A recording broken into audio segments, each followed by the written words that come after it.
ACBF has developed a strong network of think tanks and collaborated with universities, governments, and civil societies. That gives it a unique position, strong coordination capabilities, a potentially wide delivery network, and influence of leveraging support. It is in the development of this human capital that ACBF has played and will play a pivotal role for now, for the future, for the next 25 years, for the next 100 years.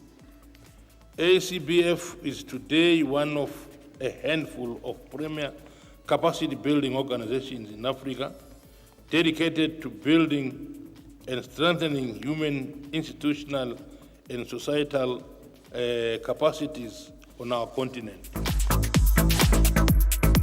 The crisis that Africa faces today is not about normative frameworks and standards.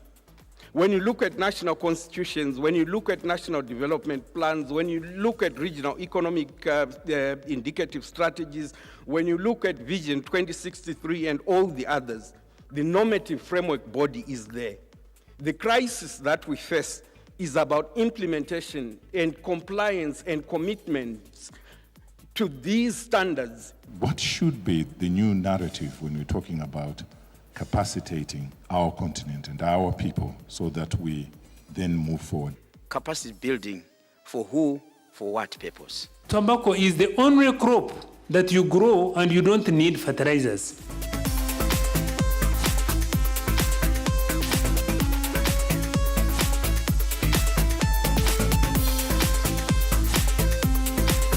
Promoting leadership that is transformative and that is accountable.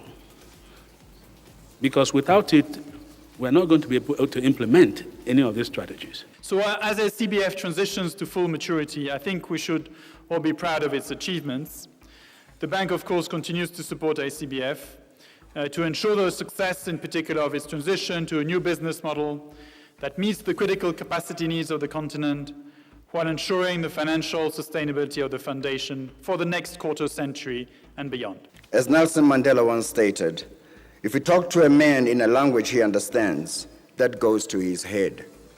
If you talk to a man in his language, it goes to his heart. We had been talking to our fellow Africans in a language that they understood, but we needed the Africa Capacity Building Foundation to talk to Africans in their own language to take the message to heart. Africa must also build capacity to manage its external shocks. Over the past 6 years, we have seen a number of shocks, but somehow Africa emerged standing and resilient. Without forgetting that for the first time, the African governments have come to the aid strongly of the ACBF.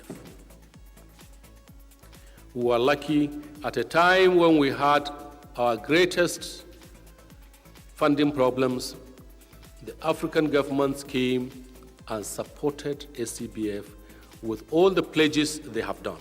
So I think this time it is good for us to clap for African governments.